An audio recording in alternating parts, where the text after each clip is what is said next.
আইপিএলের impact player নিয়ম নিয়ে এবার সরব হলেন ভারত অধিনায়ক রোহিত শর্মা।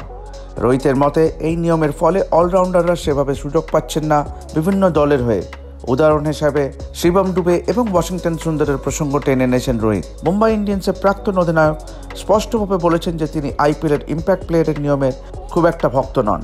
এই নিয়ম দেশের অলরাউন্ডারদের উঠে আসার প্রতিবন্ধকতা সৃষ্টি করছে।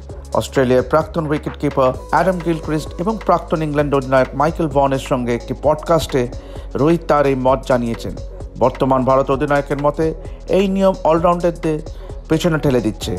এক ধাপ এগিয়ে রোহিত বলেছেন, ক্রিকেট সাধারণত 11 জনের খেলা, 12 জনের নয়। এই ধরনের নিয়মের মাধ্যমে দর্শকদের অনেক বিনোদন দিতে পারে, তবে এতে ক্রিকেটের উন্নতি হয় না। রোহিতের মতে নতুন নিয়ম ওয়াশিংটন সুন্দর এবং শিবম ডুবের মতন অলরাউন্ডারদের সাহায্য করছে না। সুন্দর সানরাইজার্স হায়দ্রাবাদের হয়ে মাত্র একটি ম্যাচ খেলেছে চলতি আইপিএলে।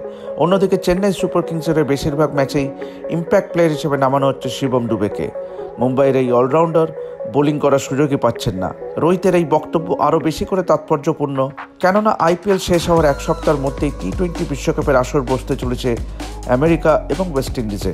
চলতি আইপিএলে হার্দিক পান্ডিয়ার খারাপ ফর্ম চিন্তায় রেখেছেন নির্বাচকদের এবং ভারতীয় টিম ম্যানেজমেন্টকে।